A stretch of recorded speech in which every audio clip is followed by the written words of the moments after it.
Magandang araw mga kaulam. Tara, magluto tayo ngayon ng sweet and sour chicken. Yan ang ating ibang mga ingredients. Yan ang ating chicken breast. Prito lang natin siya para crispy siya.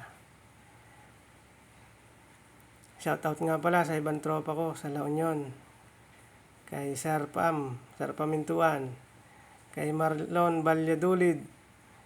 At kay Lakay Banay. Shout out sa inyo dyan. Ingat kayo sa biyahe nyo. Yan. Ginisa na natin yung iba nating ingredients. Nilagyan natin ng pinya, pampasarap.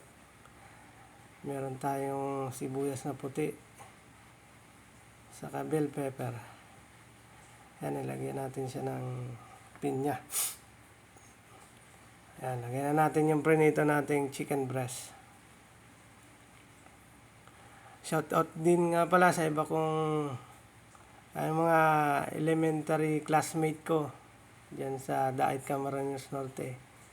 Kay Roderick Hidalgo. Shout out sa iyo, artista.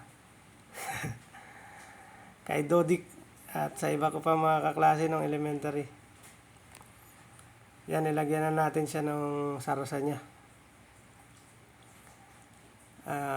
Ano yun, suka, mayroong ketchup, tapos mayroong asukal para sumarap ang ating sweet and sour chicken breast. Yan, halo-haloin lang natin yan kaulam. Sarap yan. Shout out nga pala sa mga taga-Daet.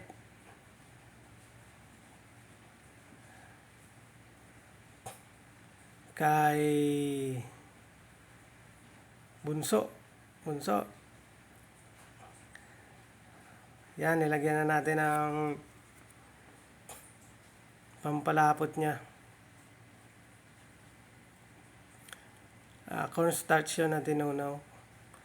Yan, medyo ano na siya, medyo lumapot na yung sarsa niya. Okay na yan. Masarap na ang ating sweet and sour chicken breast.